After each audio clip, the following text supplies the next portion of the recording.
بسم اللہ الرحمن الرحیم۔ بسم اللہ الرحمن الرحیم۔ مشق نمبر 6 مرکب اضافی کے سبق کی ہم آج جو انشاءاللہ تعالی حل کریں گے عربی نولنگ کے پہلے حصے سے۔ اب ایک ایک اسٹوڈنٹ کر کے کون پڑھے گا آپ میں سے، ٹھیک ہے نا؟ دو دو لفظ پڑھ لیں، جیسے پہلے والا لفظ ہے کامران بھائی آپ ہی پڑھ لیں، عربی پڑھیں اور ترجمہ کریں، جس کو کہوں نا عربی پڑھ کے ترجمہ کریں۔ چل ماء البحری، سمندر کا پانی۔ صحیح۔ جی اگلا پڑھ لیں، ایک اور دوسرا آپ ہے پڑھ لیں۔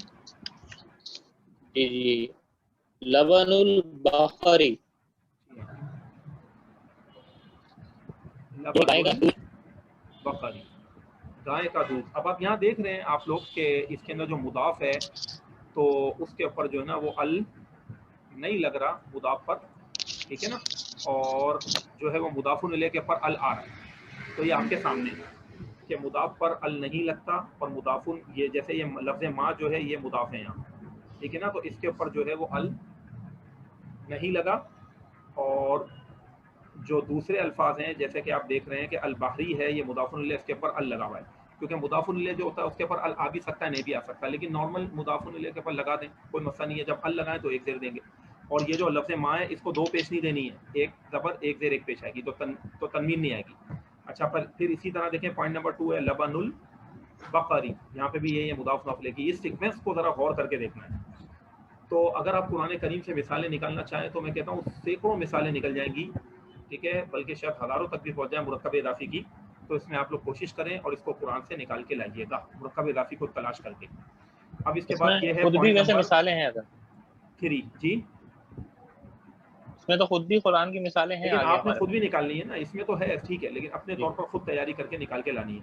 اچھا اب اس کو جو ہے میرا خیال ہے اگر سعدیہ موجود ہیں تو وہ پڑھ لیں آپ، یہ دو لفظ آپ پڑھ لیجئے 3 اور 4۔ جی سر، لحم الشاتی، بکری کا گوشت، اور اذن الفرسی، گھوڑے کا کان۔ گھوڑے کا کان۔ اب اسی طرح آگے جو ہے وہ اپنا کیا نام ہے، یہ اپنا عظما موجود ہے تو آپ پڑھ لیں۔ اطاعت الوالدین، اطاعت الوالدین، والدین کی اطاعت، بیت اللہ اللہ کا گھر۔ اللہ کا گھر۔ چلیں اب کامران بھائی آپ پھر پڑھ لیں اس کو، اگلا والا پڑھیں۔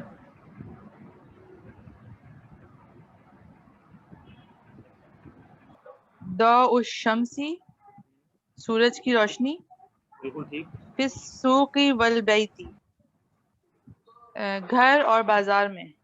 یہ آپ نوٹ کر رہے ہوں گے کہ فی حرف جر آ گیا تو اس کے بعد السوقی کی کاف کو زیر آ گئی، اسی طرح البیتی کی تا کو زیر آ گئی، یہ باتیں آپ نے ذہن میں رکھنی ہیں کہ یہ حرف جر ہے، زیر دینے والا حرف ہے، اسی طرح الہ ہے، کاف ہے، سارے حرف جر کی مثالیں آ رہی ہیں آگے۔ اگلا آپ پڑھ لیں عثمان۔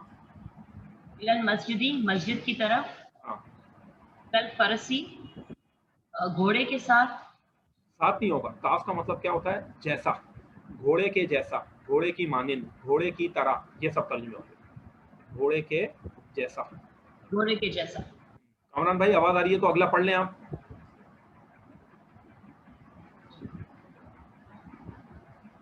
چلے پھر سادی آپ پڑھیں، اب آپ دونوں پڑھتے جائیں، دو لفظ آپ لوگ پڑھتے جائیں، جی پڑھیے۔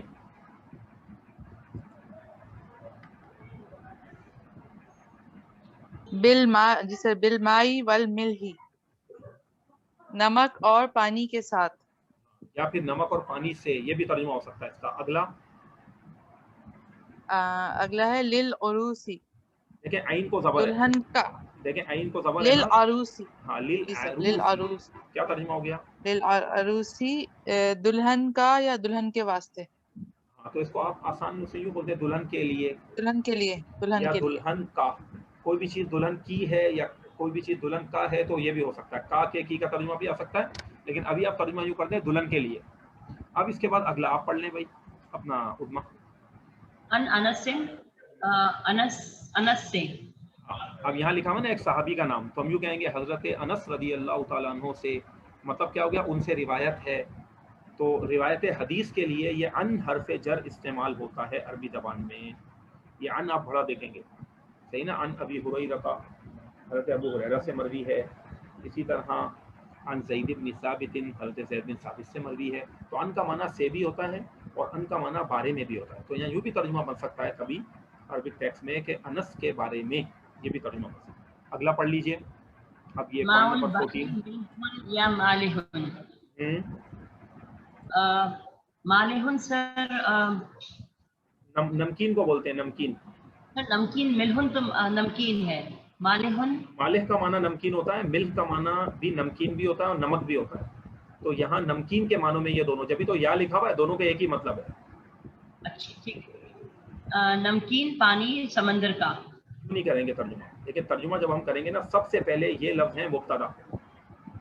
ٹھیک ہے، ماء البحری مرکب سمندر اضافی کا مبتدا ہے. نمکین پانی. اس کو بھی آپ سمجھ لیں کہ دیکھیں اگر یہاں پر اس مثال میں ال لگا ہوا ہوتا نا ملح پر، تو پھر یہ نمکین ہونا پانی کی صفت ہو جاتی اور ہے کا ترجمہ ہٹ جاتا اور اس کو ایک پیش آ جاتی. ٹھیک ہے نا. تو ماء البحر الملح ہوتا، پھر آپ یہ ترجمہ کرتی سمندر کا نمکین پانی. لیکن انہوں نے کیا کیا، یہاں ال نہیں لگایا اس پر، لہذا یہ لفظ بن گیا مبتدا. ٹھیک ہے، اور یہ لفظ بن گیا خبر. ملہن یا مالہن جیسے ہی خبر بنا ہے کا ترجمہ آ جائے گا. جب ہے کا ترجمہ آئے گا نا تو ایسی صورت میں ہم ترجمہ کریں گے سمندر کا پانی کھارا ہے، نمکین ہے کا ترجمہ پڑھا دیں گے. اب ہم اس کو صفت والا ترجمہ کر کے ادھورا ترجمہ نہیں کریں گے، یہ بھی آپ فرض ذہن میں رکھیے گا. یعنی اگر یہاں پر ماء البحری کے بعد الملح ہوتا، المالح ہوتا، تو ہم یہ ترجمہ کرتے جو آپ نے کیا تھا اتما کہ سمندر کا کھارا پانی. پھر یہ ادھوری بات ہو جاتی، یہ صفت بن جاتا. اس جگہ میں یہ کیونکہ ال نہیں ہے، میچ نہیں کر رہا ماں کے ساتھ کہ وہ معرفہ نکرہ ہونے میں، تو لہذا یہ خبر بن جائے گا اور ہے کا ترجمہ آ جائے گا. لہذا ہم سیدھا سیدھا ترجمہ کریں گے سمندر کا پانی کھارا ہے، یہ ترجمہ بنے گا. سمجھ میں آگئی بات جو میں نے ابھی آپ سے عرض کی ہے، ابھی بتایا.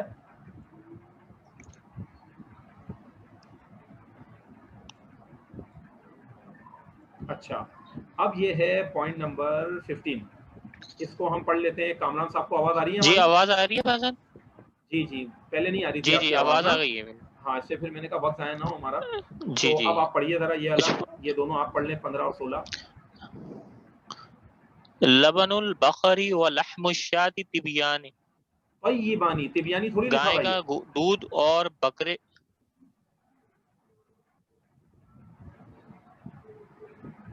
جی طبیانی لکھا ہوا ہے. یہ طیبانی لکھا ہوا ہے. طیبانی، جی ہاں، طیبانی، ہاں نقطے لگے میں تو. طیبانی، گائے کا دودھ اور بکرے کا گوشت پاک، دونوں پاک ہیں. دیکھیں گائے کا دودھ اور بکری کا گوشت، کیونکہ شات مونس ہے نا، تو ابھی ہم بکری کا جی، ترجمہ کریں گے. گائے کا دودھ بکری کا گوشت دونوں پاک اور ہیں. بکری کا دودھ، اس کا مطلب یہ میں نے اس کو اس طرح یہ فریم کے کیا ہے کہ آپ کے ذہن میں رکھیں کہ یہاں پر جو مبتدا ہے نا یہ پورا حصہ ہے، جبھی اس کے اندر ہے کا جی ترجمہ بھی نہیں آ رہا. یہ پورا مبتدا ہے، ابھی واو کے ساتھ بعد والا اور پہلے والا دونوں مل کے مبتدا ہے. تو گائے کا دودھ اور بکری کا گوشت. اب اس کی خبر کیا ہے؟ تو دیکھیں اس کو نکرہ کر دیا ہے کا ترجمہ کرنے کے لیے. اب ترجمہ کریں کیا کیا آپ نے، یہ دونوں چیزیں کیا ہیں، گائے کا دودھ اور بکری کا یہ گوشت دونوں پاک ہیں. پاک ہیں، عمدہ ہیں. یوں کر دیں گائے کا جی دودھ اور بکری کا گوشت عمدہ ہیں. ٹھیک ہے نا، یہ ہو عمدہ گیا. ہیں. اب اگلے والے پہ آ جائیں. یہاں پر جو ہے یہ دیکھیں یہ مبتدا ہے، اس کی میں پہچان کرانا آپ کو چاہ رہا ہوں. مرکب اضافی مبتدا ہے اور محمود یہاں پر خبر ہے، کیونکہ یہ نام ہے لہذا یہ معرفہ آ جی گیا، مسئلہ نہیں ہے کا ترجمہ بنے گا. ترجمہ کریں. عربی جی. پڑھ لیں اسم پہلے. الولد محمود، ہوں اسم الولد محمود، بیٹے کا نام محمود ہے. صحیح ہے. بیٹے کا نام، لڑکے کا نام، لڑکا بولے، لڑکے کا لڑکے نام کا نام محمود ہے. محمود ہے. اب جو ہے وہ سادی آپ پڑھ لیں. یہ پوائنٹ نمبر 17. اس کا کیسے ہوگا ترجمہ؟ یہ مبتدا ہے پہلے والا، اور للعروسی جو ہے نا یہ خبر ہے. جی، الطیب للعروسی.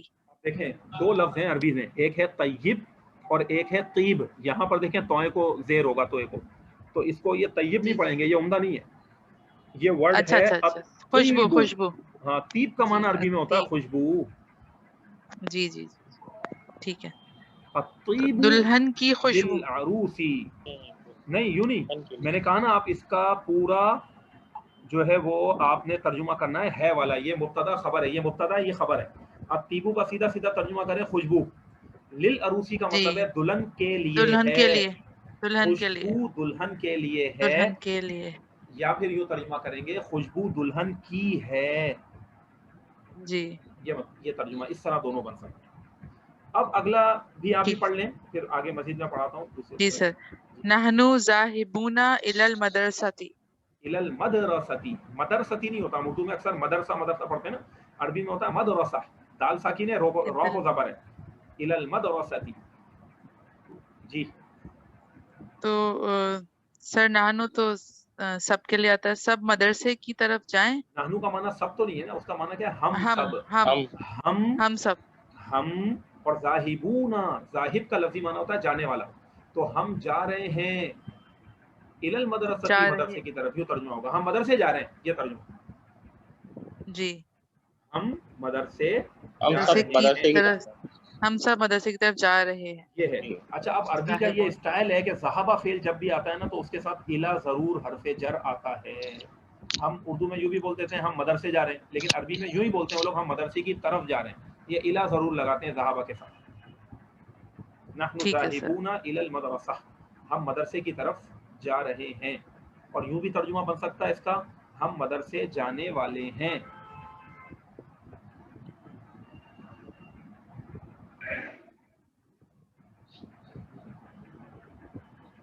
صحیح ہے نا، یہ ہے. جی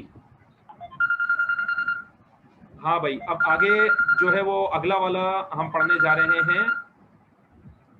چلیں یہ آگے میری تھوڑی سی تھوڑی کال آ گئی، کھول لوں، آپ دوبارہ پڑھیں. جی کامران بھائی اب آپ پڑھیے.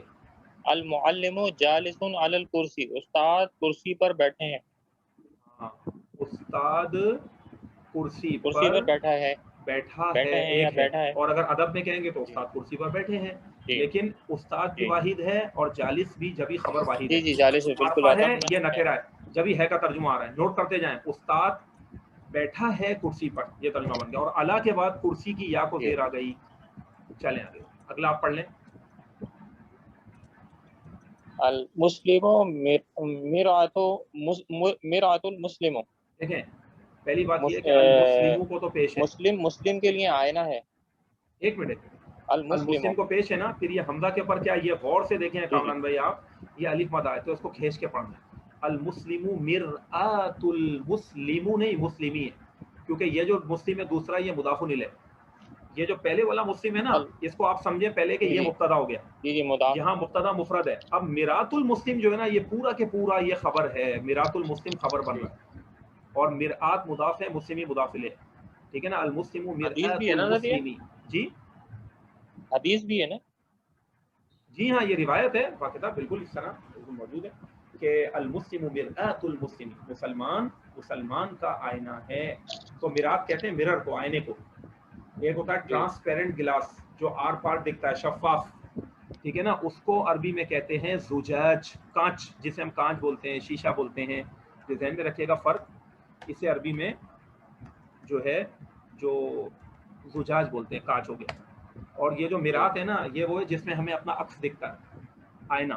تو یہ فرق ہے زجاج اور مرآت میں. زجاج کا ورڈ بھی نوٹ کر لیں. اور مرآت کے لفظ سے بھی بہت سے لوگ دھوکہ کھاتے ہیں. دیکھیں مرآت جو ہوتا ہے نا وہ ایک لفظ عربی میں یہ ہوتا ہے مرأتن، مرأتن یا امرأتن، یہ عورت کو کہتے ہیں، یہ بھی لفظ یاد رکھیے گا. مرأتن بھی آتا ہے، جب ال لگاتے ہیں نا تو اس کو پھر جو ہے وہ عربی میں المرأتو کر دیتے ہیں، امرأتن کو. جب امرأتن کا مطلب ہوتا ہے عورت، جب اس کے پر ال نہیں لگتا نا پھر اس کو یوں پڑھتے ہیں المرأتو. یہاں پر میم کو زبر ہے، تو بہت سے لوگ دھوکہ کھاتے ہیں، مرأتو اور مرآت کے نا فرق نہیں کر پاتے. مرأتو یا امرأتن دونوں کا مطلب ہے عورت، اور مرآت کا مطلب ہوتا ہے آئینہ. المسلم مرآت المسلمی، مسلمان مسلمان کا آئینہ ہے، یہ مطلب ہوتا ہے. اب جو ہے وہ اس میں آپ پڑھ لیں اگلا. سخط الربی فی سخط الوالدین. کیا مطلب ہوا؟ سخط الربی یہ مرکب اضافی ہے تو پہلے رب سے ترجمہ شروع ہوگا. سخط کا کیا مطلب ہے؟ ناراضگی، ناراضگی، ناراضگی کو کہتے ہیں سخط. اللہ کی والدین کی ناراضگی میں اللہ کی ناراضگی ہے. یہ ہوا نا ترجمہ، دیکھا آپ نے، یہ ساری اب جو نا روایات چل رہی ہیں. ٹھیک ہے، تو سخط الرب بھی اور احادیث بھی ہیں، یہ ظاہری بات ہے. سخط الرب فی سخط الوالدین یا سخط الوالدین، کہ رب کی ناراضگی والدین کی ناراضگی میں ہے. یا ہم جو بھی ترجمہ کر سکتے ہیں والدین کی ناراضگی میں رب کی ناراضگی ہے. اب یہاں پر ذرا نوٹ کریں مبتدا جو ہے یہ مرکب اضافی ہے جو میں نے یہ دائرہ بنایا پورا یہ والا ٹھیک ہے نا مرکب اضافی مبتدا ہو گیا. اب آگے آیا فی حرف جر تو فی حرف جر نے مضاف کو ایک زیر دے دی کیونکہ فی زیر تو دیتا ہے نا اور یہ لفظ مضاف تھا تو مضاف کے لیے ہم نے ایک قاعدہ پڑھا تھا کہ مضاف کو ایک زبر ایک زیر ایک پیش آ سکتی ہے اور اس وقت میں نے آپ سے گزارش کی تھی کہ ابھی فی الحال آپ لوگ ایک پیش پڑھ لیا کریں. تو دیکھیں وہ جگہ آ گئی کہ ایک زیر کب آتی ہے جب پیچھے حرف جر ہو تو مضاف کو ایک زیر بھی آ سکتی ہے اسی لیے یہاں سختی کو زیر ہے فی سخط الوالدین تو والدین کی ناراضگی میں رب کی ناراضگی اللہ کی ناراضگی ہے. اب اگلا جو ہے اور کون ہمارے ساتھ اسٹوڈنٹ موجود ہیں ان کسی سے پڑھا لیں ہم یا آپ لوگ ہی ہیں بس اچھا آپ تینوں ہی ہیں چلیں پھر اب سعدیہ آپ پڑھ لیں. سر آفت العلم نسیان نسیان آفت العلم نسیان یہ مرکب اضافی مبتدا ہو گیا اور ان نسیان یا خبر ہے. یہ بات اب یاد رکھیں کہ خبر اس طرح معرفہ بھی آ سکتی ہے. یہ ابتدائی طور پر ہم نے آپ کو قاعدہ پڑھایا تھا کہ مبتدا کے بعد خبر کو نکرہ رکھا کریں. اب آپ کی اتنی اچھی پریکٹس ہو گئی نا تو فصیح کلام عرب میں یہ ذہن میں رکھیں کہ خبر معرفہ بھی آ جاتی ہے جیسے یہاں آیا ہوا آفت العلم النسیان. اگر ال نہیں ہوتا تو یوں بھی ہو سکتا تھا آفت العلم النسیان یا پھر آفت العلم نسیان. اگر ال نہیں ہوتا تو دو پیش آ جاتے. اب اس کا ترجمہ کیا کر سکتا ہے کوئی آپ میں سے؟ آفتوں کا کیا آفت کا مطلب مصیبت ہوتا ہے آفت ہوتا ہے علم کا بھولنا سب سے بڑی آفت ہے. ہاں یہی مفہوم میں جا رہا ہے شاباش. اس کا مطلب یہ ہو گیا کہ علم کے لیے آفت کی بات یہ ہے علم کی آفت یہ ہے کہ انسان بھول جائے. علم کی آفت بھول جانا ہے یوں ترجمہ کریں گے علم کی آفت بھول جانا ہے. اب علم کی آفت کا مطلب یہ ہے کہ اگر کوئی انسان علم سیکھ کے بھول جائے تو بہت بڑی مصیبت کی بات ہے یوں مطلب ہے اس کا آفت العلم النسیان علم کی آفت بھول جانا ہے. جس طرح کھیتی ہے کھیتی باڑی ہے اس کے اوپر جو ہے نا وہ بہت زیادہ ژالہ باری ہو جائے وہ اولے گر جائیں یا پھر جو ہے کھیتی ہے اس کے اوپر سیلاب آ جائے تباہی ہو جائے بہت زیادہ ٹھنڈ آ جائے برف باری ہو جائے وہ تباہ ہو جائے تو یہ کھیتی کے لیے کیا آفت کی بات ہے کہ وہ خراب ہو گئی اس کے بعد برف باری اتنی زیادہ ہو گئی کہ وہ خراب ہو گئی. تو کہہ رہے ہیں علم کے لیے آفت کی بات یہ ہے کہ انسان اس کو بھول جائے یہ مفہوم. اب اگلا والا پڑھ لیں ایک اور یہ بھی ہاں یہ پڑھ لیں پوائنٹ نمبر 23 راس الحکمتی مخافت اللہ. اب یہاں دیکھیں آپ راس الحکمتی کے اوپر مرکب اضافی ختم ہو گیا یہ مبتدا ہے. یہاں مبتدا بھی مرکب اضافی ہے اس کے بعد یہ مخافت اللہ یہ بھی مرکب اضافی ہے خبر ہے. تو دونوں معرفہ ہیں کیونکہ یہ معرفہ کی طرف مضاف ہے راسو اور مخافت بھی مضاف ہے. تو اس طرح ہو سکتا ہے مبتدا بھی مرکب اضافی ہو اور خبر بھی مرکب اضافی ہو. ہم نے پیچھے جملہ ایسے میں پڑھا تھا کہ مبتدا خبر کبھی مفرد ہوتے ہیں کبھی مرکب ہوتے ہیں تو دونوں مرکب ہیں. اس کی مثال یہ راس الحکمتی مخافت اللہ. اب ترجمہ کر سکتی ہیں آپ. سر راز تو سر کو کہتے ہیں اور حکمت دانائی والا. آپ دیکھیں یہی عربی کے اندر ہوتا ہے نا کہ ویسے تو راز کا معنی سر ہے لیکن سر اللہ پاک نے جو بنایا ہے وہ بلندی کے اوپر بنایا ہے نا یعنی ہمارے جسم کا سب سے پہلا حصہ سر ہے. تو اس کا مطلب یہ ہے کہ حکمت کی اس کا اچھا راز کا معنی اصل بھی ہوتا ہے جڑ بھی ہوتا ہے. تو حکمت کی اصل یا دانائی کی بلندی اللہ کا خوف ہے. حکمت کی اصل اللہ کا خوف ہے. یہ بھی سب ترجمے ہو سکتے ہیں یہ ذہن میں رکھیے. ٹھیک ہے سر. تو یہاں پر ہم راز کا لفظی ترجمہ نہیں کریں گے بلکہ راز کا ہم ترجمہ اصل یا جڑ یا بلندی کا کر دیں گے کہ دانائی اور حکمت جو وزڈم ہے ٹھیک ہے نا حکمت کی اصل اللہ کا خوف ہے. تو یہ ترجمہ ہو گیا یہ مبتدا ہو گیا دوسرا خبر ہو گیا. اب آپ لوگ ماشاءاللہ سے جس طریقے کے جملے بن رہے ہیں تو آپ قرآن کریم سے اگر نکالیں گے تو آپ لوگوں کو بہت فائدہ ہوگا اور آپ کو قرآن کا فہم بھی پیدا ہوگا. ترجمہ والے قرآن کا وہ آپ اس سے نکال کے لائیں ٹھیک ہے نا ساری چیزیں. اچھا اب مجھے یہ بتائیے ذرا کہ آگے اور کون پڑھے گا آپ میں سے کوئی پڑھنا چاہے گا اپنا چلیں آپ پڑھ دیں عظما یہ اگلی والی لائن پوائنٹ نمبر 24 ان السلطان العادل ذل اللہ فی الارض. ترجمہ کر سکتی ہیں. بے شک عادل سلطان عادل بادشاہ زمین میں فی الارض سمجھ آ رہا ہے. ذل اللہ کیا ہوا سر؟ اللہ کا سایہ ہے. ذل عربی میں کہتے ہیں سائے کو. ذل کہتے ہیں سائے کو. سایہ بے شک انصاف کرنے والا بادشاہ عادل دل بادشاہ انصاف کرنے والا اللہ کا بادشاہ سایہ ہے زمین میں. زمین میں. اللہ کا سایہ یعنی اس کی رحمت ہے. اگر بادشاہ صحیح مل جائے حکمران تو جو ہے وہ کتنی سکون کے اندر پھر وہ زندگی گزرتی ہے. اور اگر حکمران نہ اہل و نالائق ہوں, ٹھیک ہے نا, یا وہ کرپٹ ہوں, تو کتنی تکلیف ہوتی ہے وہ ہم سب دیکھ رہے ہیں, سیر ہیں. تو یہ ایک بڑی زبردست یہ جملہ ہے اور حقیقت بھی ہے. تو یہ دیکھیں اب یہاں پر ہمیں نوٹ کرنے کی کیا ضرورت ہے, ان السلطان, ان جو ہے نا یہ کیا کرتا ہے, مبتدا کو کیا کرتا ہے, ذرا سوچیں, کچھ یاد آ رہا ہے؟ زبر دیتا ہے. تو یہ دیکھیں مبتدا کو زبر دے دی ہے, ان السلطان زبر دیتا ہے نا. اچھا پھر العادلہ عظمیٰ, آپ بتائیں یہ کیا بن رہا ہے سلطان کی, گرامر کی ٹرم میں بات کر رہا ہوں آپ سے. یہ صرف موصوف ہے. شاباش, العادلہ اس کی صفت ہے. تو صفت اپنے موصوف کے تابع ہوتی ہے. تو جیسے ہی سلطانہ کو زبر آئی تو عادلہ کو بھی زبر دے دی. تو ان السلطان العادلہ, یہاں تک مرکب توصیفی مبتدا ہو گیا اور انا نے اس کو زبر بھی دے دیا. اب اس کے بعد ذل اللہ فی الارض, یہ پورا کے پورا خبر ہے, ٹھیک ہے نا. جبھی ترجمہ کیا بنے گا, بے شک انصاف کرنے والا بادشاہ اللہ کا سایہ ہے زمین میں. اور یوں بھی ترجمہ ہو سکتا ہے, بے شک انصاف کرنے والا بادشاہ اللہ کا سایہ ہوتا ہے زمین میں. یوں بھی ہم ترجمہ کر سکتے ہیں, مسئلہ نہیں. اور یہی مفہوم ہے یہاں پر اس روایت کا. اب جو ہے وہ پوائنٹ نمبر 25, اس میں جو ہے وہ آپ میں سے کون پڑھے گا؟ کامران صاحب آپ پڑھ لیجئے. طلب العلم فریدۃ علی کل مسلم. اور آگے علی کل مسلمین کے بعد والمسلمت, ول کہاں لکھا ہے؟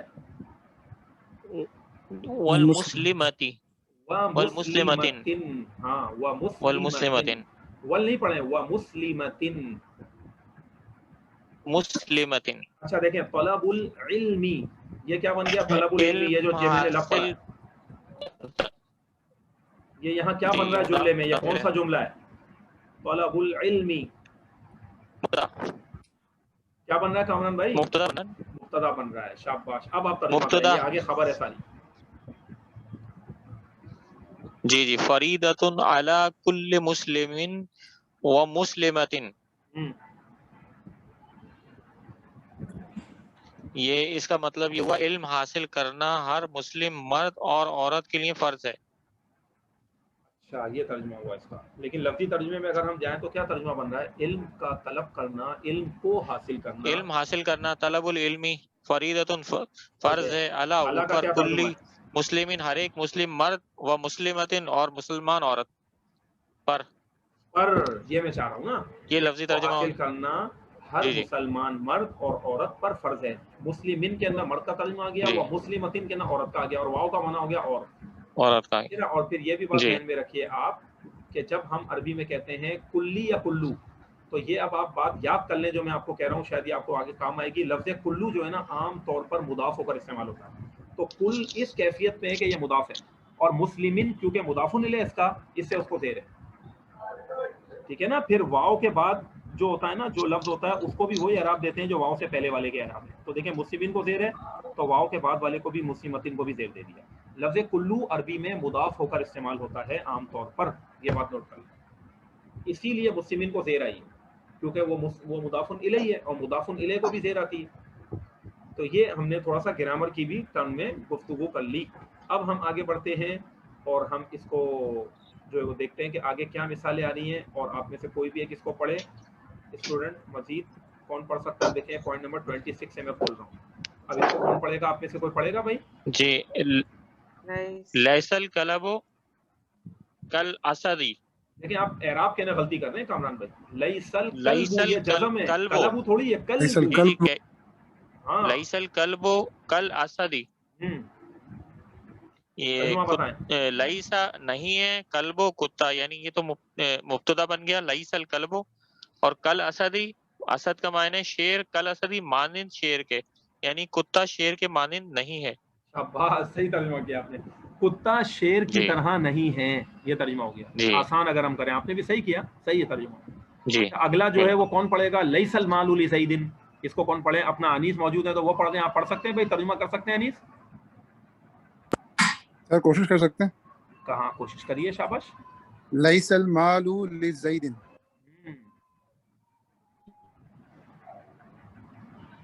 سر زید کے لیے مال نہیں ہے. بالکل صحیح ترجمہ کیا آپ نے. مال, اب دیکھیں اس کے اس طرح ترجمے ہو سکتے ہیں, مال زید کے لیے نہیں ہے.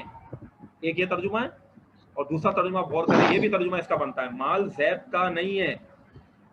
میں نے آپ کو بتایا تھا نا لام سے لی کا ترجمہ کے لیے یا پھر کا کے کی بھی بنتا ہے, تو مال زید کا نہیں ہے یا مال زید کے لیے نہیں ہے, دونوں ترجمے آپ نے صحیح ترجمہ کیا. اب اگلا ہم پڑھتے ہیں پوائنٹ نمبر 28. اس میں آپ پڑھ لیجئے اس کو. فاطمہ بنت محمد رسول اللہ ہی زوجۃ علی والحسن والحسین ابنان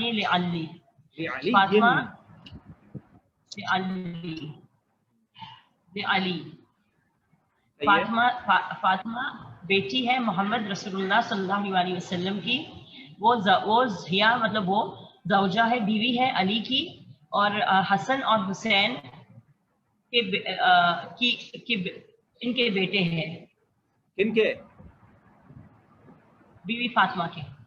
دیکھیں ابنانی لی علی لکھا ہوا ہے, تو ترجمہ علی بھی فاطمہ کے بیٹے ہوگا یا کیا ہوگا؟ لی علی کو آپ نے چھوڑ دیا, اس کا ترجمہ نہیں کیا سر. نہیں, علی اور فاطمہ. یہاں جو لکھا ہے ابھی تو ہم اس کو ترجمہ کریں گے نا. یہاں کیا لکھا ہوا ہے؟ ابنانی لی علی, حسن اور حسین. لام سے مطلب سے, تو علی سے. لام کا معنی سے تو نہیں پڑھا ہم نے, کے پڑھا تھا, کے لیے پڑھا تھا. تو صحیح اچھا سا ترجمہ کیا بنے گا اس کا؟ والحسن والحسین ابنان لعلی. ابنان دو کے لیے آتا ہے کیونکہ حسن حسین دو ہیں جی. تو کیا ترجمہ ہوگا؟ اور حسن اور حسین حضرت علی کے دونوں بیٹے ہیں. یہ ترجمہ ہوگا, دونوں بیٹے ہیں علی کے, حضرت علی کے کا ترجمہ آئے گا یہاں. اب دیکھیں سب سے پہلی بات جو پوائنٹ نوٹ کرنے کی ہے وہ آپ یہ غور کریں کہ فاطمہ پر ال نہیں ہے لیکن پھر بھی ایک پیش ہے. اس کی وجہ یہ ہے کہ فاطمہ عربی میں ان ناموں میں سے ہے جس کو تنوین عربی زبان میں دو زبر دو زیر دو پیش نہیں آتی. اس کو ہم فاطمتن کہنا چاہیں تو نہیں بول سکتے ہم, صحیح ہے نا, اس کو ہم کہیں گے فاطمتو. اس لیے یہاں مجبوری ہے تو اس میں ایک پیش آئی فاطمتو. اب کیونکہ لفظ فاطمہ جہاں مبتدا بن رہا ہے موصوف بھی ہے, کیونکہ بیٹی ہونا صفت بھی ہوتا ہے, تو لفظ جو بنت ہے اس کو بھی پیش دی ہے کیونکہ یہ آگے مضاف ہو رہا ہے, صفت بھی ہے, صفت ہونے کی وجہ سے اس کو فاطمہ کی طریقے کے اعراب دی ہے, ٹھیک ہے. اور اس کے بعد کیونکہ یہ مضاف ہو رہا ہے لہذا اس کو دو پیج بھی نہیں لگائی. اور اضافت کی وجہ سے معرفہ کی طرف, کیونکہ لفظ بنت آگے مضاف ہو رہا ہے محمد کی طرف, اور لفظ محمد کیا ہے؟ یہ اس میں علم ہے, اس میں علم ہے, ٹھیک ہے نا, لفظ محمد. تو اس کو بھی آپ ذہن میں رکھیں کہ یہ اس میں علم ہے. تو یہ دیکھیں میں یہ بتا رہا تھا کہ لفظ بنت جو ہے نا وہ لفظ محمد کی طرف مضاف ہو رہا ہے. تو یہ جو لفظ محمد ہے یہ کیا ہے؟ یہ مضاف الیہ ہے. تو کیونکہ اضافہ دیکھیں کتنے سارے قواعد یہاں پر اپلائی ہو رہے ہیں, یہ میں آپ کو سمجھانا چاہ رہا ہوں. اس طرح نوٹ کر کے جو نا قرآن کو حدیث کو سمجھایا جاتا ہے کہ لفظ فاطمہ تو مبتدا ہے اور یہ مبتدا ہونے کے ساتھ ساتھ موصوف بھی ہے. لفظ بنت جو ہے اس کی صفت بن رہا ہے. اب سوال یہ پیدا ہوتا ہے کہ فاطمہ جب معرفہ ہے تو بنت تو نہ کہہ رہا ہے, بنت پہ تو ال نہیں ہے, تو یہ معرفہ کی صفت معرفہ بنتی ہے, ٹھیک ہے نا. تو لفظ بنت جو ہے وہ معرفہ اس طرح ہو رہا ہے کہ یہ آگے مضاف ہو رہا ہے لفظ محمد کی طرف, اور لفظ محمد اس میں علم معرفہ ہے. اور ہم نے پیچھے ایک قاعدہ پڑھا تھا کہ جب نکرہ معرفہ کی طرف مضاف ہو جائے تو اضافت کی وجہ سے وہ بھی معرفہ ہو جاتا ہے. یہ پڑھا تھا نا, یاد آ رہا ہے نا. تو لہذا یہ اس کی صفت ہو گئی. دیکھیں کیونکہ یہ موصوف صفت ہے نا, اس سے یہاں تک ہے کا ترجمہ نہیں آ رہا, ٹھیک ہے نا, یوں سمجھ لیں. اور اگر ہم چاہیں تو اس کو یوں بھی کہہ سکتے ہیں بلکہ کہ فاطمہ کو مبتدا بنا دیں اور بنت محمدین کو خبر بنا دیں. یعنی ہم اس کو موصوف صفت کی جگہ اگر اس کو الگ ہم مبتدا مان لیں, یوں کر لیں, ایک کام کرتے ہیں. مثال کے طور پر لفظ, یہ میں ذرا اس کو مٹا کر کے, فاطمہ کو ہم نے مان لیا چلیں مبتدا. اصل میں عبارت کو کئی زاویوں سے بھی دیکھا جا سکتا ہے نا. اب جیسے یہ نا فاطمہ تو سیدہ فاطمہ بنت محمدین محمد صلی اللہ علیہ وسلم کی صاحبزادی ہیں, ٹھیک ہے نا. تو یہ زیادہ بہتر ہے اس کو صفت ماننے کی جگہ کہ فاطمہ کو الگ سے مبتدا مان لیا اور بنت محمدین یہ جو مرکب اضافی ہے اس کو خبر مان لیا. خبر مان لیں گے تو ہے کا ترجمہ آ جائے گا, کیونکہ یہاں ہے کا ترجمہ تو ہم کر رہے ہیں. ہم ترجمہ کیا کر رہے ہیں؟ فاطمہ محمد صلی اللہ علیہ وسلم کی بیٹی ہیں. اچھا اب محمد صلی اللہ علیہ وسلم کون ہے, ان کی صفت کیا ہے؟ وہ رسول اللہ ہی, کیونکہ محمد کو زیر ہے تو دیکھو لفظ رسول کو بھی زیر نہیں, دیکھیں رسول اللہ ہی یہ صفت ہے. اور اس طرح صفت ہے کہ لفظ رسول پھر آگے مضاف ہو رہا ہے اللہ کی طرف, یعنی محمد موصوف ہے, لفظ رسول اس کی صفت بھی ہے اور مضاف بھی ہو رہا ہے, اور اللہ ہی جو اس میں جلالت ہے یہ مضاف الیہ. تو اب یہ کیا ہو گیا؟ فاطمہ بنت محمد رسول اللہ. اب ہم ترجمہ کیا کریں گے کہ فاطمہ محمد صلی اللہ علیہ وسلم کی بیٹی ہے. اگر یہاں تک ہم ترجمہ کر کے رک جائیں اور اگر ہمیں پورا کنیکشن کر کے ترجمہ کرنا ہے کہ ہم پورے اس کو جو ہے ایک ساتھ ملا کے ترجمہ کریں تو پھر ہم اس کا ترجمہ یوں کر سکتے ہیں کہ بی بی فاطمہ رضی اللہ تعالی عنہا. اب دیکھیں میں کیسے ترجمہ کر رہا ہوں, اس طرح جائے گا ترجمہ. اب آپ دیکھتے جائیں. بی بی فاطمہ رضی اللہ تعالی عنہا اللہ کے رسول محمد صلی اللہ تعالی علیہ وسلم کی شہزادی ہیں, کی صاحبزادی ہیں, کی بیٹی ہیں. یہ ترجمہ بتا. تو ترجمہ بھی بتا رہا ہے کہ یہ سارا کے سارا ٹکڑا مضاف مضاف الیہ ہو کر موصوف صفت ہو کر یہ سارا کے سارا خبر بنے. تو اس طریقے سے عربی میں عبارت کو سمجھ کے ترجمہ کیا جاتا ہے. اور جو میں باتیں عرض کر رہا ہوں اس کو ریکارڈنگ کو بار بار سنیں گے تو اور زیادہ آپ کا فہم بڑھے گا عبارت کو سمجھنے کے اندر. یہ بات یہاں تک ختم ہو گئی. اب اس کے بعد انہوں نے آگے ایک اور جملہ اسمیہ کیا. یہ پورا کے پورا جملہ اسمیہ یہاں تک ختم ہو گیا جو میں نے بھی آپ کو عرض کیا, ٹھیک ہے نا. یہ ایک جملہ اسمیہ ہو گیا. یہ ایک اور جملہ اسمیہ ہے, اس کے اندر تین جملہ اسمیہ چل رہے ہیں. اب انہوں نے آگے کہا کیونکہ فاطمہ رضی اللہ تعالیٰ عنہ مؤنث ہے, خاتون ہے, تو اب آپ یہ دیکھیں یہ ہیا ضمیر جو ریفر کر رہی ہے یہاں پر یہ لوٹ رہی ہے, یہ بھی مؤنث لے کر آئے, ہوا نہیں لے کر آئے. یہ وجہ ہے ضمیر پڑھانے کی, یاد کرنے کی. اب جب انہوں نے ہیا کہا, اگر یہاں ہوا لکھا ہوتا نا تو ہم فوراً ہمارا ذہن محمد صلی اللہ علیہ وسلم یا رسول اللہ صلی اللہ علیہ وسلم کی طرف لے کے جاتے کیونکہ مذکر کی ضمیر آ رہی ہوتی, لیکن یہاں مذکر کی ضمیر نہیں آئی, مؤنث کی آئی ہے. لہذا یہ بات یہاں ریفر کر رہی ہے بی بی فاطمہ رضی اللہ تعالیٰ عنہ کی طرف, ٹھیک ہے نا. تو اب یہاں پہ انہوں نے کہا ہیا زوجتو علی, کیونکہ لفظ ہیا مؤنث ہے تو زوجتو کی تا بھی مؤنث آ گئی. دیکھیں سارے قاعدے لگ رہے ہیں. تو ہیا مبتدا ہے اور زوجتو مضاف ہے, علی مضاف ہے, اور پھر یہ مضاف مضاف الیہ ہو کر اپنی ذات کے اندر یہ خبر بن جائے گی. تو ہیا زوجتو علی, وہ یعنی بی بی فاطمہ حضرت علی کی زوجہ ہیں. اب یہ ترجمہ بن جائے, ہیا مبتدا ہو گیا, زوجتو علی خبر ہو گیا. تو ترجمہ صحیح کیا انہوں نے, اپنی طور پر اچھی کوشش کی ہے. اب یہ واو آ گیا. واو جو ہے وہ بات کو ملانے کے لیے آتا ہے. اس کو عربی میں کہتے ہیں حرف عطف. یہ بات نوٹ کر لیں, آگے آپ کو لفظ کام آئیں گے عربی میں. اسے عربی زبان کے نہ کہا جاتا ہے. قرآن و حدیث کو ہمیں سمجھنا ہے تو یہ سب چیزیں سمجھنی لازمی ہے, اس کو کوئی بھی غیر اہم نہیں سمجھے. یہ حرف عطف ہے. عطف کا مطلب ہوتا ہے عربی میں ملانا. تو واو یہاں پر حرف عطف ہے, ملانے کے لیے, بات کو مزید آگے بڑھانے کے لیے. اور جب ہم اور کہتے ہیں اس کا مطلب بات اور آگے چل رہی ہے. تو ہیا زوجۃ علی, یہ جملہ اس میں دوبارہ ختم ہو گیا. وہ یعنی بی بی فاطمہ رضی اللہ تعالی عنہا حضرت علی رضی اللہ تعالی عنہ کی زوجہ ہیں. اس کے بعد واو کہا, اور واو کے بعد آگے کہا الحسن والحسین ابنان لعلی. تو اس کا کیا مطلب ہوا؟ اب آپ یہ دیکھ سکتے ہیں کہ جیسے ہی یہ واو آیا اس سے نئی بات شروع ہوئی, اور واو کے آتے ہی ایک نیا جملہ شروع ہو گیا. اب انہوں نے کہا والحسن والحسین, ٹھیک ہے نا, پھر بیچ میں واو لائے تو یہ واو جوڑ رہا ہے. الحسن اور حسین جو ہے یہ دونوں مل کر کیا بن گئے؟ مبتدا بن گئے. اور امام حسن اور حسین ابنانی, دیکھیں تسنیہ کا لفظ لائیں, یہ بھی نوٹ کریں کہ جب دو کی بات ہو رہی ہے تو خبر تسنیہ ہوگی. ابنانی ابنینی دو کے لیے آتا تھا, پیر کے لیے آتا ہے عربی میں.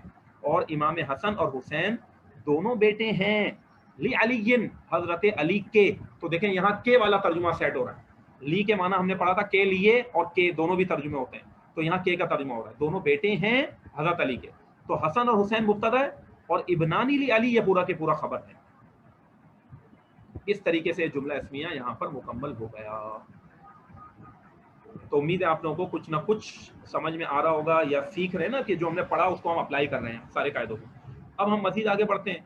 اب یہاں سے پوائنٹ نمبر 29, اور یہ قرآن کی آیتیں کچھ دی ہیں انہوں نے, تو یہاں سے اب انہوں نے اس کا آغاز کر دیا. تو اس کو پڑھ لیں. کون پڑھے گا آپ میں سے؟ اعوذ باللہ من الشیطان الرجیم, اس کو یہاں سے پڑھ لیں. کوئی ترجمہ کر سکتا ہے؟ جی اچھا دیکھیں اب یہ 1 منٹ رہ رہا ہے. دیکھیں 1 منٹ رہ رہا ہے, تو میرا خیال ہے میں کال ڈسکنیکٹ کر کے آپ لوگوں کو دوبارہ کال پہ لے لیتا ہوں. بہت سے اسٹوڈنٹ یہ کرتے ہیں کہ بس کال ڈسکنیکٹ ہوئی اس کے بعد وہ چلے جاتے ہیں. تو اپنی ذمہ داری کے ساتھ پھر دوبارہ آپ کنیکٹ ہو جائیے گا, ورنہ پھر یہ چیزیں یہ اس میں پھر کمزوری رہ جائے گی. پھر جب انسان سستی کرتا ہے نا تو پھر وہ اس کو ویسا رزلٹ نہیں ملتا, پھر وہ بہت سی چیزیں مشکل لگنے لگتی ہیں. تو ابھی میں کال ڈسکنیکٹ کر رہا ہوں, تمام اسٹوڈنٹ پھر آ جائیں. چلیں, السلام علیکم ورحمۃ اللہ. پڑھ لیں, میں ریکارڈنگ پہ لگا دیا ہے میں نے پوائنٹ نمبر 29. اعوذ باللہ من الشیطان الرجیم. ہاں اب اس کو ترجمہ کریں ذرا. جی میں پناہ مانگتا ہوں اللہ کے ساتھ شیطان مردود سے. ہاں دیکھا آپ نے ترجمہ کیا نا. اچھا بھائی انیس صاحب آپ یہ بتائیں مجھے, جو اعوذ ہے آپ نے ترجمہ جو کیا ہے, اس جملے کی جو اسٹارٹنگ ہو رہی ہے میں پناہ مانگتا ہوں یا میں پناہ مانگتی ہوں, دونوں ترجمہ آ سکتے ہیں اس میں, ٹھیک ہے نا. تو یہ بتائیں کہ یہ جملہ اسم سے شروع ہو رہا ہے یا فعل سے شروع ہو رہا ہے؟ فعل سے شروع ہو رہا ہے، اس کا مطلب اعوذ فعل ہے. تو یہ جملہ اسمیہ ہوا یا فعلیہ ہوا؟ فعلیہ ہوا. یہ فعلیہ ہوا نا. ہاں تو اب آپ اس کو آپ ذہن میں رکھیے گا کہ ہم نے پڑھا ابھی تک جملہ اسمیہ ہے، جملہ فعلیہ کی ڈیٹیل نہیں پڑھی ہے، لیکن یہ جملہ فعلیہ ہے. لیکن کیونکہ اعوذ باللہ من الشیطان الرجیم بہت مشہور آیت ہے، اس لیے انہوں نے اس کو یہاں دے دیا. ٹھیک ہے نا. اچھا اب آپ یہاں ذرا غور کریے کہ جب انہوں نے اس جملہ فعلیہ کو ذکر کیا، آپ نے صحیح ترجمہ کیا کہ میں پناہ مانگتا ہوں اللہ کے ساتھ، مطلب یہ کہ اللہ سے من الشیطان الرجیم، شیطان مردود کے مقابلے میں. یہ من جو ہے نا یہاں مقابلے کا ترجمہ دے رہا ہے، یہ بھی ذہن میں رکھیں. ایک تو سطحی ترجمے ہم لوگ کر رہے ہوتے ہیں نا من توانا سے، تو یہ ساری چیزیں عربی زبان کی فصاحت و بلاغت، بڑی پیاری زبان ہے یہ اللہ نے جس میں اپنے کلام کو نازل فرمایا. تو یہ من مقابلے کا بھی بسا اوقات ترجمہ دے رہا ہوتا ہے. با جو ہوتا ہے نا با، وہ عربی میں الصاق کے لیے آتا ہے.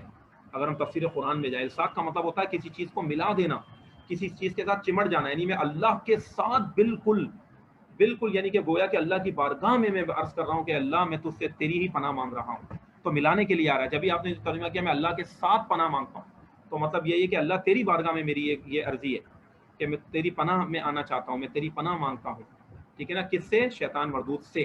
میں تیری پناہ مانگتا ہوں شیطان مردود سے، جو مرادیں. تو اعوذ فعل ہے، اور باللہ دیکھیں با حرف جر ہے، تو اس کے بعد لفظ اللہ کو زیر آ گئی. من حرف جر ہے تو لفظ شیطان کو بھی زیر آ گئی. اب مجھے بتائیں کہ شیطان کو تو زیر اس لیے آئی کہ من حرف جر پیچھے، رجیم کو زیر کیوں آئی؟ یہ کیا بن رہا ہے بھائی؟ اس کو زیر کیوں آئی؟ صفت موصوف، موصوف صفت ہے، یہ مضاف مضاف الیہ نہیں ہے. کیونکہ دیکھیں الشیطان کو الہ تو رجیم کو بھی الہ. تو مرکب توصیفی ایک الگ چیز ہے، مرکب اضافی الگ چیز ہے. یہ ذہن میں رکھیے گا. اس کے اندر موصوف صفت چل رہا ہوگا کیونکہ اس کے اندر اس کی مذمت بیان کی جا رہی ہے شیطان کی. رجیم کا مطلب یہی ہوتا ہے دھتکارا ہوا، جسے ہم کہتے ہیں مردود.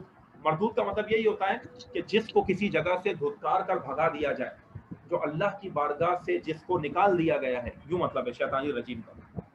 تو یہ جملہ فعلیہ. شاباش انیس، آپ نے صحیح ترجمہ کیا. اب اگلی آیت جو قرآن کی دیکھیں، اب یہ تھوڑا سا آپ کو تھوڑا کر کے قرآن کریم کی طرف لے کے جا رہے ہیں ماشاءاللہ. تو اب یہ بسم اللہ الرحمن الرحیم ہے، اس میں بھی آپ نے غور کرنا ہے. اب اس کو جو ہے وہ سادی آپ پڑھ دیجئے.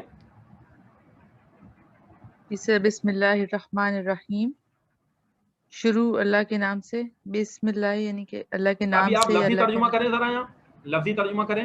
مفہوم تو یہی ہے اس کا کہ اللہ کے نام سے شروع اللہ کے نام سے، لیکن یہاں جو لکھا ہوا ہے اس کا لفظی ترجمہ کر دیں. بسم اللہ الرحمن اللہ کے نام الرحیم. سے. بسم اللہ الرحمن الرحیم، بسم اللہ اللہ کے نام سے. الرحمن جو رحمان ہے، اور الرحیم رحیم جو رحیم ہے. دیکھیں اس کو بھی ذرا سمجھیں. یہاں پر جو ہے نا با حرف جر ہے، اور لفظ اسمی جو ہے نا اسم، انہوں نے بریکٹ میں لکھ کے بتایا کہ اصل میں الف سین میم ہے، لیکن ہم لکھنے میں قرآن کریم میں کیسے لکھا ہوتا ہے؟ سین میم ڈائریکٹ لکھا ہوا ہوتا ہے. ٹھیک ہے نا. تو اس کی وجہ یہ ہے کہ قرآن کریم میں اس طرح لکھا ہوا ہوتا ہے کہ وہ نسخہ قرآن جو حضرت سیدنا عثمان غنی رضی اللہ تعالیٰ عنہ نے کاپی کروایا، اس کی پوری کمپائلیشن آف ہولی قرآن کی پوری ایک ہسٹری ہے، ڈیٹیل ہے. اس کے پورے لیکچرز ہوتے ہیں جو ہم جب پڑھاتے ہیں اسٹوڈنٹ کو بتاتے ہیں، تو ابھی میں اس ڈیٹیل میں نہیں جا رہا. ٹھیک ہے. تو حضرت عثمان غنی رضی اللہ تعالیٰ عنہ نے جب اس کو کمپائل کیا، اس کی تدوین کی، قرآن کریم کو جمع کروا کے اس کے نسخے تقسیم کروائے. اور یہ حضرت ابوبکر صدیق رضی اللہ تعالیٰ عنہ کے زمانے سے کام ہو چکا تھا. آخری میں حضرت عثمان غنی رضی اللہ تعالیٰ عنہ نے قرآن کے نسخے کاپی کروا کے جب بانٹے، تو وہ خط عثمانی کہتے ہیں اس کو، عثمانی دور کا خط، قرآن کی جو ہے رائٹنگ اسٹائل اس کا نا. تو خط عثمانی میں کیونکہ اس طرح لکھا ہوا تھا، تو اسی طرح قرآن کریم کے اندر چھوڑ دیا گیا با سین میم کے ساتھ. ورنہ اصل میں یہاں ظاہری بات ہے اسم الف سین میم کے ساتھ ہے، اور ویسے بھی یہ حمزہ وصل ہے. تو حمزہ وصل کو اگر جب ہم عام اپنی اس کے اندر لکھیں گے، اپنی جیسے کہ وہ کوئی تحریر میں لکھ رہے ہیں لفظ اسم کو، تو الف سین میم لکھیں گے. لیکن قرآن کریم جس طرح اس زمانے میں لکھا گیا تھا، تو خط عثمانی کو اہل علم نے صدیوں سے ویسا کہ ویسا ہی چھوڑ دیا، تاکہ قرآن کریم کے اندر ذرہ برابر بھی کوئی انسان یہ تصور نہ کرے کہ ہمیں اس میں چینجنگ کرنی ہے. حالانکہ الف سین میم کے ساتھ لکھیں گے تو بھی صحیح ہے. تو خط عثمانی کی کچھ ایسی چیزیں، یہی وجہ ہے کہ عام رسم الخط جو عربی کا ہوتا ہے وہ بہت چینج ہو چکا ہے لکھنے کے اندر. لیکن قرآن کا ایک خاص انداز ہے، اس کو ایسے ہی رہنے دیا گیا ہے تاکہ کسی کی بھی یہ جرت نہ ہو کہ وہ قرآن کریم کے اندر رد و بدل کر سکے. تو اس حکمت کے تحت اس کو اس طرح رکھا جاتا ہے. تو اب یہاں پر اصل میں لفظ تھا بسم اللہ، یعنی بسم اللہ، تو با حرف جر ہے. لفظ اسمی جو ہے یہاں پر یہ مضاف ہے. ٹھیک ہے. یا یہ والا لفظ اسمی مضاف ہے، دونوں ایک ہی ہے. بریکٹ میں انہوں نے اسی کو ایکسپلین کیا تھوڑا سا کہ اس طرح اصل میں لفظ اسمی مضاف ہو رہا ہے، اور لفظ اللہ مضاف الیہ. اور لفظ اللہ کو ہمیشہ ایک ہی زیر آتی ہے، اس کو دو زیر نہیں آ سکتی کہ آپ یوں بولیں اللہ ہن، ٹھیک ہے نا. بسم اللہ، اور کیونکہ یہ مضاف ہو رہا ہے اور اس کے پہلے حرف جر ہے تو مضاف کو ایک زیر آ سکتی ہے، اسی لیے یہاں پر ایک زیر دی ہوئی. تو بسم اللہ، اللہ کے نام سے. اگر ہم یہاں پہ رک جائیں تو یہ ترجمہ ہوگا، ٹھیک ہے نا. بسم اللہ یہ اسمی مضاف ہے، اللہ اس میں جلالت مضاف الیہ. اب یہ جو لفظ اللہ ہے، اب ہم اس کو ذرا آگے دیکھیں تو اب آپ مجھے بتائیں لفظ اللہ کے یہ دونوں لفظ کیا بن رہے ہیں؟ رحمان اور رحیم کیا بن رہا ہے؟ صفات. صفات ہیں، کیونکہ لفظ اللہ اس میں علم ہے، اللہ کا ذاتی نام ہے، لہذا لفظ رحمان کو بھی صرف ال دیا اور لفظ رحیم کو بھی ال دیا تاکہ جو ہے صفت ویسی ہی رہے جیسا موصوف ہے. اور کیونکہ لفظ اللہ اس میں جلالت کو زیر ہے تو لفظ رحمانی کو بھی زیر دیا گیا اور رحیمی کو بھی زیر دے دیا گیا. سارے تو موصوف صفت کے قاعدے لگ رہے ہیں آپ کے سامنے. اب اگر جب ہم لفظ اللہ کو رحمان اور رحیم کے تناظر میں دیکھتے ہیں تو لفظ اللہ جو ہے یہ موصوف ہے اور یہ دونوں صفت ہیں. تو دیکھیں اب یوں بھی ترجمہ بن سکتا ہے. اب آپ سوچئے گا، کیونکہ موصوف صفت میں تو پہلے صفت کا ترجمہ ہوتا ہے، تو ہم کہہ سکتے ہیں کہ رحمان و رحیم اللہ کے نام سے. یوں بھی ترجمہ کہہ سکتے ہیں اس اللہ کے نام سے جو بڑا مہربان اور بہت زیادہ رحم کرنے والا ہے. اب سوال یہ پیدا ہوتا ہے کہ یہاں پر شروع کا ترجمہ ہم کہاں سے لے آئے؟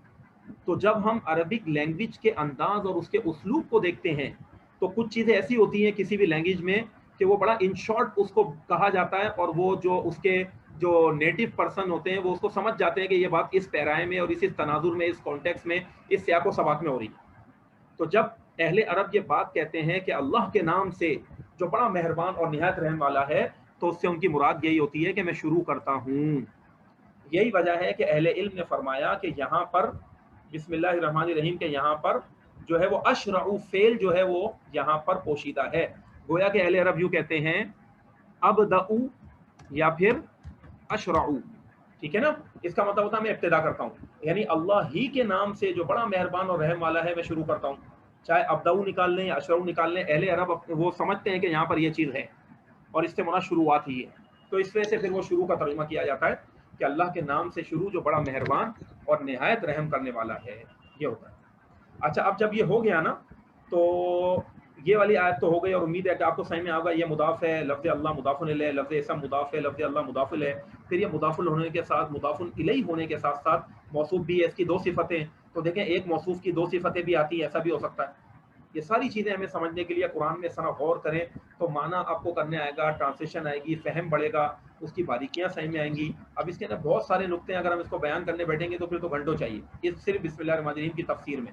اب ہم آگے بڑھتے ہیں اور اب ہم آتے ہیں یہ 31 پوائنٹ نمبر الحمدللہ رب العالمین. اس کا کون ترجمہ کرے گا؟ جی کون کرے گا؟ چلیے پڑھیں آپ دوبارہ. الحمدللہ. آواز آ رہی ہے حضرت؟ بالکل آ رہی ہے، پڑھتے جائیں اس کو. یہ والا پوائنٹ اب ہم پڑھیں. جی الحمدللہ، ہاں تمام تعریفیں اللہ کے لیے، رب العالمین، کہ تمام عالموں کا، تمام جہانوں کا رب ہے. سبحان اللہ. دیکھا اب آپ نے. اچھا اب یہ بھی یاد رکھیں، دیکھیں ہم تو یہ سمجھتے ہیں نا کہ ال جو ہوتا ہے وہ عربی زبان میں بس وہ خاص کر دینے کے لیے آ جاتا ہے. ال کے بھی عربی زبان میں بہت سارے معنی ہیں، ٹھیک ہے. تو ال کے ایک معنی تمام کا جو آپ نے ترجمہ کیا یہ بھی اس ال کے اندر موجود ہوتے ہیں. الحمد یعنی تمام الحمد للہ رب العالمین، عربی میں اس کے یہ معنی ہو جاتے ہیں کہ تمام کے تمام تعریفیں اللہ کے لیے ہیں. اب یہاں پر للہ کے لام کے اندر جو ہے نا وہ کے لیے کا ترجمہ سیٹ ہو رہا ہے، تو ہم کے لیے کا بھی ترجمہ کر سکتے ہیں. تو تمام الحمد للہ رب العالمین، یہ ال تمام کے معنی دے رہا ہے. صحیح کیا ہے. اور ایسے الف کو عربی زبان میں کہا جاتا ہے کہ الف لام استغراقی ہے. بسا اوقات عربی زبان میں ال ایسا بھی ہوتا ہے کہ جس کے معنی ایک غیر معین کے بھی ہوتے ہیں، وہ ال خاص نہیں کرتا. قرآن کریم کے اندر مختلف معنوں میں ال آیا ہے، ٹھیک ہے نا. الف لام استغراقی آیا ہے، الف لام جنسی آیا ہے، الف لام عہد خارجی آیا ہے، الف لام عہد ذہنی آیا ہے. یہ پھر جب اندر آگے بڑھتا رہتا ہے، علم فصاحت و بلاغت پڑھتا ہے تو اس کی تفصیلات ہوتی ہیں. تو ال کی بھی بڑی تفصیل ہے. تو یہ آپ نے صحیح ترجمہ کیا، اس لیے ہم ال کا ترجمہ تمام تعریفیں کر رہے ہوتے ہیں. اب جس نے عربی گرامر نہیں پڑھی بولے گا بھائی یہ تمام کا ترجمہ کہاں سے آیا؟ او بھائی یہ جو ال اس مقام پہ آیا، اہل عرب جو خالص اہل لغت ہیں ان کو پتہ ہے کہ اس کے اندر کیا لطف اور جمال ہے اس آیت کریمہ میں، اور کس انداز میں اس کو بیان کیا گیا، اور یہ ال کن معنی کو دے رہا ہے، ٹھیک ہے نا. تو اس کا مطلب یہ ہو گیا الحمد تمام تعریفیں للہ اللہ کے لیے ہیں. اب دیکھیں لفظ اللہ حرف لام حرف جر کی وجہ سے اس کو زیر ہے، تو آگے جو اس کی صفت آ رہی ہے ربی جو کہ مضاف ہو رہا ہے اس کو ایک زیر آئی ہے، کیونکہ مضاف کو ایک ہی زیر آ سکتی ہے یا ایک زبر ایک پیش آتا ہے، لیکن کیونکہ یہ صفت ہے تو اس کو موصوف کو زیر ہے تو اس کو بھی زیر آئی. پھر العالمین یہ جمع کا لفظ ہے، ٹھیک ہے نا، عالمونا یا عالمینا، اونا یا اینا آتا ہے تو اس میں مجبوری ہے ایسی حالت میں رہے گا عالمینا، اور یہ مضاف الیہ. تو الحمدللہ رب العالمین وقف کر دیا ہم نے کیونکہ آیت ختم ہو رہی ہے، ورنہ ہم پڑھیں گے رب العالمین، کیونکہ اونا یا اینا کس کے اندر آتا ہے بتائیں، کون سی جمع میں ایڈ ہوتا ہے؟ اونا یا اینا؟ مکسر نہیں، جمع مکسر کو تو بنانے کا کوئی قاعدہ ہی نہیں ہے. جمع سالم جمع سالم کے اندر ایڈ ہوتا ہے، تو یہ جمع مذکر سالم کی مثال ہے، دیکھ لیں آپ قرآن کی سورہ فاتحہ کی پہلی آیت، ٹھیک ہے نا. تو یہاں فرمایا الحمدللہ رب العالمین، تمام تعریفیں اللہ کے لیے ہیں. اب اس کے اندر ہم جو کا ترجمہ ہماری لینگویج کے تقاضے کے مطابق بڑھا سکتے ہیں، کیونکہ یہ صفت ہے تو صفتی الفاظ کے لیے اردو کے اندر جو کا لفظ بڑھ جاتا ہے. تمام تعریفیں اللہ کے لیے ہیں جو تمام جہانوں کا پالنے والا ہے. لفظ رب مضاف ہے اور یہ مضاف الیہ، تو پہلے مضاف الیہ کا ترجمہ کر لیں. تو اور ایک تو یہ ترجمہ ہو گیا تمام تعریفیں اللہ کے لیے ہیں جو تمام جہانوں کا پالنے والا ہے. عالم جہاں کو کہتے ہیں. اور اب آپ یہ بھی بات ذہن میں رکھیں کہ اکثر لوگ اس کے اندر وہ کنفیوز ہو ہوتے ہیں کہ جی عالم اور عالمین کا کیا مطلب ہے.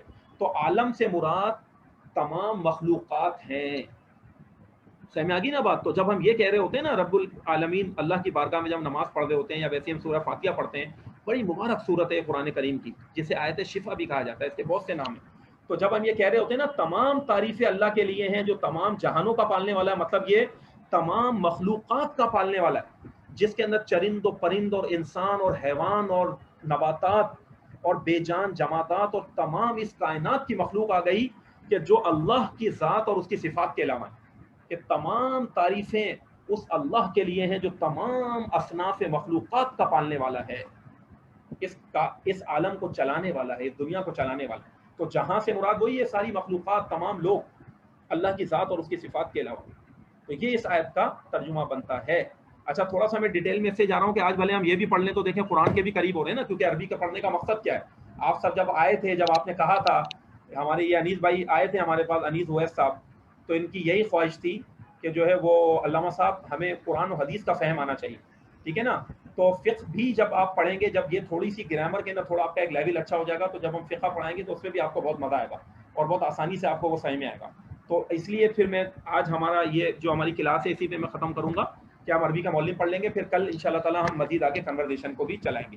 تو یہ دیکھیں، یہ ہے قرآن کی آیات کا فہم اور اس کی تفصیلات کہ تمام کی جب بندہ مومن نماز میں کھڑا ہوتا ہے اللہ کی بارگاہ میں، تو اس کے ذہن میں یہ کانسیپٹ اور یہ ترجمہ آنا چاہیے سورہ فاتحہ کا، ٹھیک ہے، کہ جو بھی بندہ یا بندی اللہ کی، وہ اللہ کی بارگاہ میں کھڑے ہوں. جب ہم یہ پڑھ دیں تو تمام تعریفوں کا اصل مستحق رب العالمین ہے.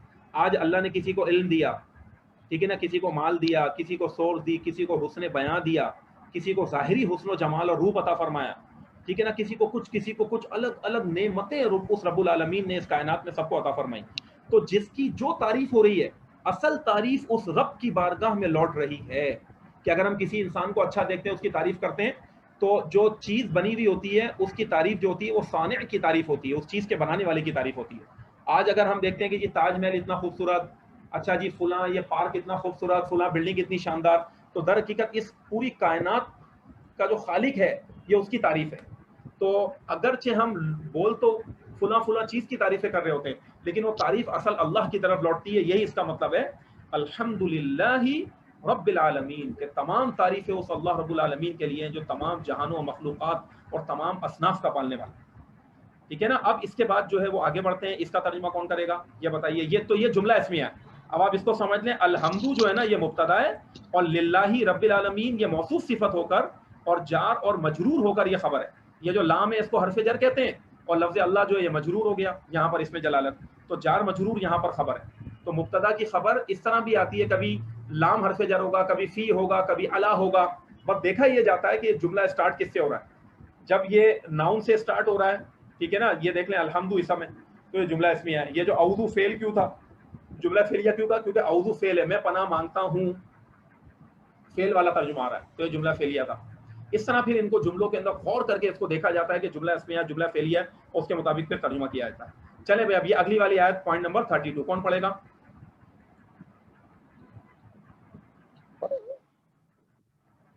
جی پڑھو. ہاں پڑھ لیں کامران بھائی، آپ ہی پڑھ لیں، کوئی بات نہیں. وَلِلَّهِ الْمَشْرِقُ وَالْمَغْرِبُ، اور اللہ ہی کا ہے مشرق اور مغرب. دیکھا آپ نے کیسا ترجمہ، اس کے دونوں ترجمے ہو سکتے ہیں، اور اللہ ہی کے لیے ہے مشرق و مغرب، مشرق اور اور اللہ مغرب. ہی کا جی ہے مشرق و مغرب. اب جی یہ جو ہی کا ترجمہ ہے نا، دیکھیں اردو میں ہم ایک یوں بات کہیں کہ مشرق مغرب اللہ کا ہے، اور ایک میں یوں کہوں اللہ ہی کا ہے مشرق و مغرب، یعنی اصل مالک جو ہے مشرق و مغرب کا اس کائنات کا وہ رب العالمین ہے، جب ہم ہی بڑھا دیتے. تو یہ ہی کا ترجمہ آپ نے کیسے کیا کامران بھائی؟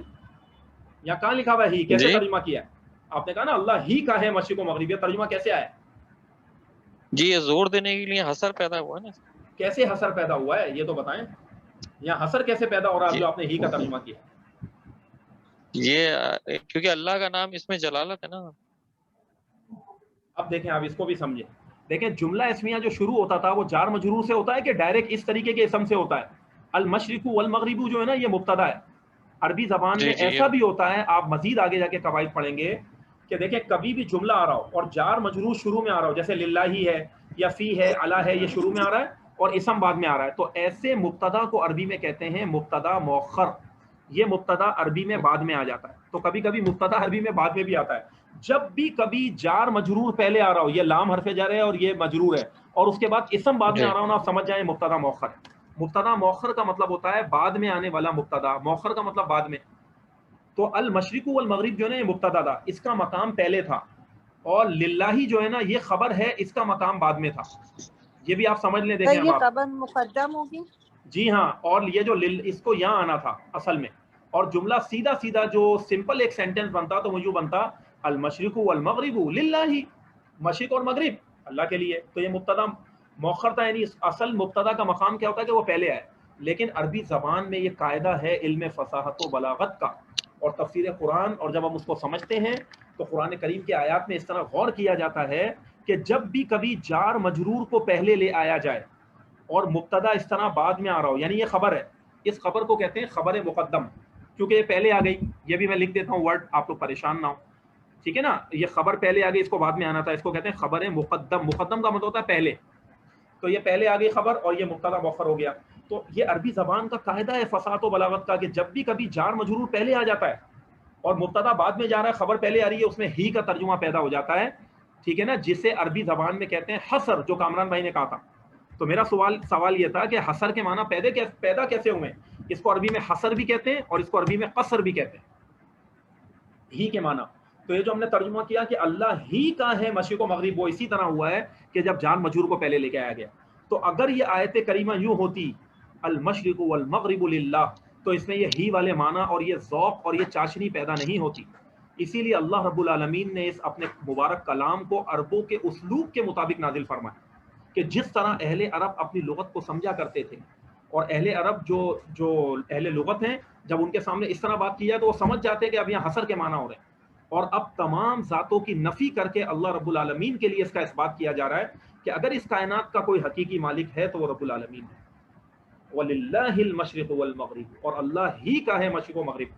تو خبر کو مقدم کیا، مبتدا کو مؤخر کیا، تو اس سے بھی ہی کے معنی پیدا ہو جاتے ہیں. جیسا کہ ہم نے پہلے بھی پڑھا تھا کہ مبتدا اور خبر کے درمیان جب ضمیر فاصل بڑھا دیتے ہیں نا تو ہی کے معنی ہو جاتے ہیں. الرجل هو الصالح، مرد ہی نیک ہے. وہاں پہ بھی ہم نے پڑھا تھا، اگر آپ کو یاد آ رہا ہو جملہ اسمیہ میں. اب یہ بھی آپ پوائنٹ پڑھ لیں کہ اس کے اندر بھی اس طرح ہوتا ہے کہ جب خبر کو پہلے کر دیتے ہیں، مبتدا کو بعد میں کر دیتے ہیں، تو بھی ہی کے معنی پیدا ہو جاتے ہیں. اب یہ کتنے پوائنٹ رہ گئے ذرا دیکھ لیتے ہیں اس کو کہ دو رہ گئے. ہاں بس یہ، ہاں تو بس یہ یہاں تک ہم رک جاتے ہیں. اس کو پڑھ لیں نا، یہ دو پڑھ کے پھر ہم کلاس ختم کرتے ہیں آج. پھر کل انشاءاللہ تعالیٰ اسی طرح ہم اس کو آگے پڑھائیں گے. چلیں بھائی اس کو پڑھ لیں ذرا. اب کوئی ایک اور پڑھ لیں تو پوائنٹ نمبر 33. ان اللہ علی کل شیء قدیر. اب اس کو دیکھیں ہم کیسے پڑھتے ہیں. جب بھی لفظ اللہ کے پہلے زبر آ رہا ہو، ان اللہ، تو اس کو پر کر کے پڑھیں گے. ان اللہ علی کل شیء قدیر. ہاں، اور شیء قدیر، یہاں غنہ بھی ہوگا. یہ تجوید کے قواعد ہیں. اب آپ اس کا ترجمہ کریے ذرا. ان اللہ، بے شک اللہ، اللہ پر، کل شیء قدیر، ہر شے پر قدرت پر آ رکھتا گیا ہے. قدیر قدیر قدرت رکھتا ہے. تو یہ جو علی کل شیء قدیر ہے نا، یہ سارا خبر ہے. ٹھیک ہے. اور اللہ مبتدا ہے, اور انا کے بعد دیکھ لیں مبتدا کو زبر آتی ہے تو قرآن کریم کے اندر جب بھی انا آئے گا تو یہاں زبر آ رہی ہوگی. ان اللہ نہیں ہوگا, ان اللہ ہوگا. ان اللہ علی کل شیء. اب جیسی علی آیا تو کلی کو اس نے زیر دے دی, اور کلی کو ایک زیر اس لیے آئی کہ میں نے آپ کو بتایا کلی عربی کے اندر لفظ کل جو ہے مضاف ہو کر استعمال ہوتا ہے, تو مضاف کو آتی ایک زیر ہے, جب پیچھے حرف جر ہے تو ایک ہی زیر آئے گی. تو یہ ساری چیزیں آپ کے سامنے ہیں. تو علی کلی اور شیء کو دو زیر اس لیے دی کہ اس پر ال نہیں ہے اور یہ مضاف الیہ, ٹھیک ہے نا. تو علی کل شیء یہ جار مجرور ہو گیا, اور قدیر یہ بھی, یہ سارا مل کر جو ہے نا اصل میں خبر بن جائے گا کہ بے شک اللہ ہر شے پر قادر ہے, تو یوں یہ خبر بن جائے گا. ہر شے پر قادر ہے یہ خبر ہے. چلیے اب مزید آگے آخری آیت ہے, میں اب زیادہ تفصیل نہیں کرنا چاہ رہا, تو پھر اس کے بعد آگے پھر پڑھیں گے, ورنہ ہر چیز میں بڑی تفصیل ہے, اس کے اندر تفصیل میں جائیں گے. تو جی اب اگلا پڑھیے. پڑھ لو آخری. آپ پڑھ لیں کامران جی پڑھ لیں, آپ پڑھ لیں. جی جی. الا خبردار ہو جاؤ, انا بے شک, للہ اللہ ہی کا ہے, ما فی السماوات جو کچھ آسمانوں میں ہے, وما فی الارض اور جو کچھ زمین میں. یہ بھی نا. اب دیکھیں جو الا ہے نا, اس سے میں نے اس کے پر سرکل اس طرح ایک دائرہ سا بنانے کی کوشش کی کہ الا جو ہے نا یہ پورا ایک ورڈ ہے. ایک آپ نے آ کا مطلب پڑھا تھا کیا, اور لا کا مطلب تھا نہیں, تو یہ بھی ترجمہ اس کا بنتا ہے الا کا معنی کیا نہیں, لیکن یہاں پر یہ ان معنوں میں نہیں ہے کیا نہیں کے معنوں میں. یہ الا پورا ایک حرف ہے اور اس کا معنی ہے خبردار, سنو, آگاہ ہو جاؤ, اٹینشن جیسے کہتے ہیں نا, تو اس کے لیے ورڈ آتا ہے الا, اور اس کو عربی زبان میں گرامر کی لینگویج میں کہا جاتا ہے.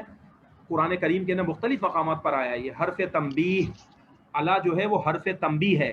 تنبیہ کا مطلب یہی ہے آگاہ کرنے والا حرف. اے لوگوں سنو, اب جو بات آگے بیان کی جا رہی ہے وہ بڑی اہمیت کی حامل ہے. سنو, توجہ کرو, آگاہ ہو جاؤ, خبردار, یہ سارے ترجمے اس کے بنتے ہیں. سنو, آگاہ ہو جاؤ, خبردار, ٹھیک ہے نا. تو یہ ترجمہ ہوتا ہے الا کا. تو اللہ پاک یعنی اب جو آگے بات آ رہی ہے بڑی اہم ہے, اس سے یہ حرف تنبیہ آتا ہے. الا سنو, ان للہ بے شک اللہ ہی کا ہے. پھر دیکھ لیں آپ, للہ آ گیا ان کے فوراً بعد, یہاں پر بھی جار مجرور کو مقدم کیا گیا ہے, پہلے لایا گیا ہے اس خبر کو تاکہ یہ حصر کے معنی دے. بے شک اللہ ہی کے لیے ہے, اللہ ہی کا ہے. اچھا, ماں کا معنی نہیں بھی ہوتا ہے, ماں کا معنی کیا بھی ہوتا ہے, ٹھیک ہے نا. عربی میں ماں کے بھی بہت سارے معنی ہیں, تو یہاں پر جو ماں کا معنی ہے وہ ہے جو, یہ بھی ذہن میں رکھیں. تو یہ کانٹیکس کو دیکھ کر, اور یہ پھر بندہ سیکھتا رہتا ہے, پڑھتا رہتا ہے, تو مہارت پیدا ہوتی رہتی ہے. بے شک اللہ ہی کا ہے, ما فی السماواتی جو کچھ آسمانوں میں ہے. ماں کا معنی جو کچھ, فی میں, السماواتی یہ جمع مؤنث سالم ہے.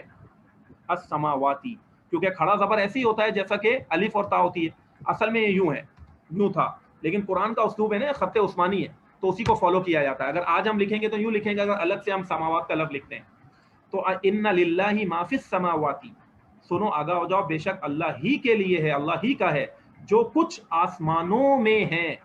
تو سما ان کی جمع ہے سماوات, اس طرح آتی ہے عربی میں, جمع مؤنث سالم ہے یہ, اور فی حرف جر نے سماواتی کو زیر دے دی. جو کچھ آسمانوں میں, وما اور جو کچھ فی الارض زمین میں ہے. اب آپ یہ بھی بات نوٹ کر لیں کہ فی حرف جر کے بعد انیس صاحب یہ بتائیں کیا چینجنگ دیکھ رہے ہیں آپ, لفظ ارض کو کیا آ رہا ہے یہاں پر, آخر میں کیا اعراب آ رہے ہیں. انیس اگر سن رہے ہیں تو, انیس نہیں ہے, چلیں آپ بتائیں. عظما اتارا, فی نے اردی کو جر دی ہے, اس نے جر دی ہے. یہ بھی نوٹ کرنے کے دیکھیں قرآن کے حرف جر کے بعد زیر آ رہی ہے. تو بس یہ ترجمہ بنا, سنو آگاہ ہو جاؤ, بے شک اللہ ہی کا ہے جو کچھ آسمانوں میں اور جو کچھ زمین میں ہے. بس یہاں پر ہم رک رہے ہیں, ٹھیک ہے نا. پھر انشاءاللہ مزید آگے ہم اس کو ڈیٹیل میں کرتے ہیں. اور اب اردو سے عربی والے کے اندر بھی اسی طرح فوکس کر کے اس کی عربی بنا کے لائیے, قرآن کریم سے مرکب اضافی ڈھونڈ کے لائیں, اور اگلی کلاس میں پھر ہمیں چیک کریں. وما علینا الا البلاغ والسلام علیکم ورحمۃ اللہ وبرکاتہ.